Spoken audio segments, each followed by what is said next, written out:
Hello, I'm Severin Suzuki speaking for ECHO, the Environmental Children's Organization. We're a group of 12 and 13-year-olds trying to make a difference.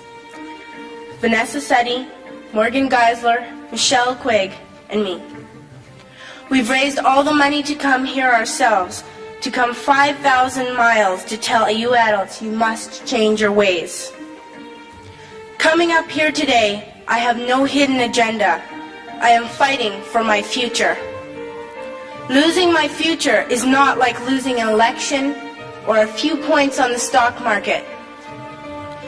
I am here to speak for all generations to come. I am here to speak on behalf of the starving children around the world whose cries go unheard.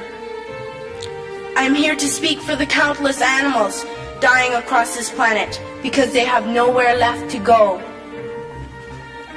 I am afraid to go out in the sun now because of the holes in our ozone. I am afraid to breathe the air because I don't know what chemicals are in it. I used to go fishing in Vancouver, my home, with my dad, until just a few years ago we found the fish full of cancers.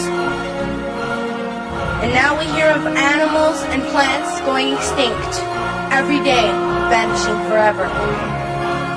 In my life, I have dreamt of seeing the great herds of wild animals, jungles and rainforests full of birds and butterflies. But now I wonder if they will even exist for my children to see.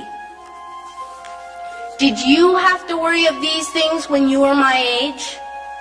All this is happening before our eyes, and yet we act as if we have all the time we want and all the solutions. I'm only a child and I don't have all the solutions. But I want you to realize, neither do you. You don't know how to fix the holes in our ozone layer. You don't know how to bring the salmon back up in a dead stream. You don't know how to bring back an animal now extinct. And you can't bring back the forests that once grew where there is now a desert.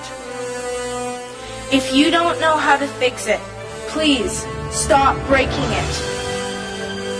Here, you may be delegates of your government, business people, organizers, reporters, or politicians, but really, your mothers and fathers, sisters and brothers, aunts and uncles, and all of you are someone's child.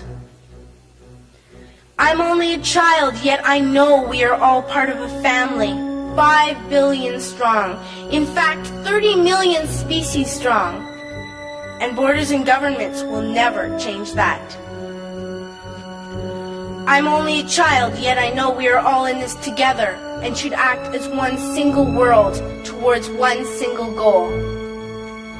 In my anger, I am not blind, and in my fear, I am not afraid of telling the world how I feel.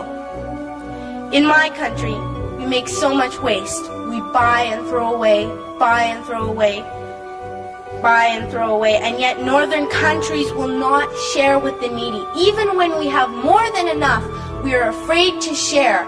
We are afraid to let go of some of our wealth.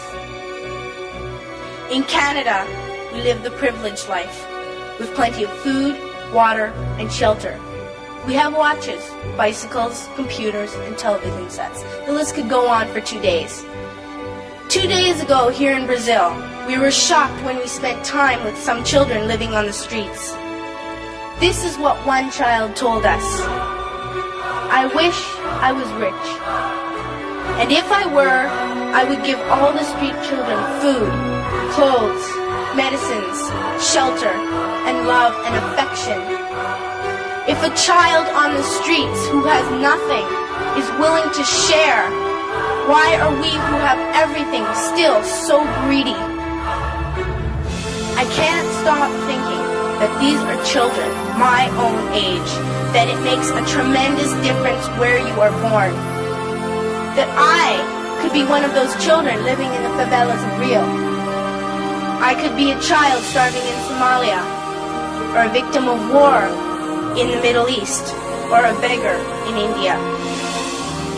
I am only a child, yet I know if all the money spent on war was spent on finding environmental answers, ending poverty, and finding treaties, what a wonderful place this earth would be. At school, even in kindergarten, you teach us how to behave in the world. You teach us not to fight with others, to work things out, to respect others, to clean up our mess, not to hurt other creatures, to share, not be greedy. Then why do you go out and do the things you tell us not to do? Do not forget why you are attending these conferences, who you're doing this for.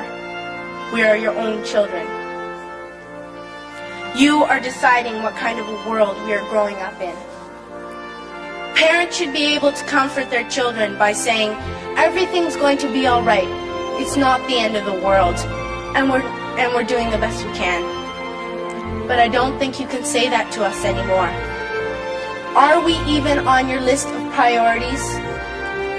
My dad always says, you are what you do, not what you say. Well, what you do makes me cry at night.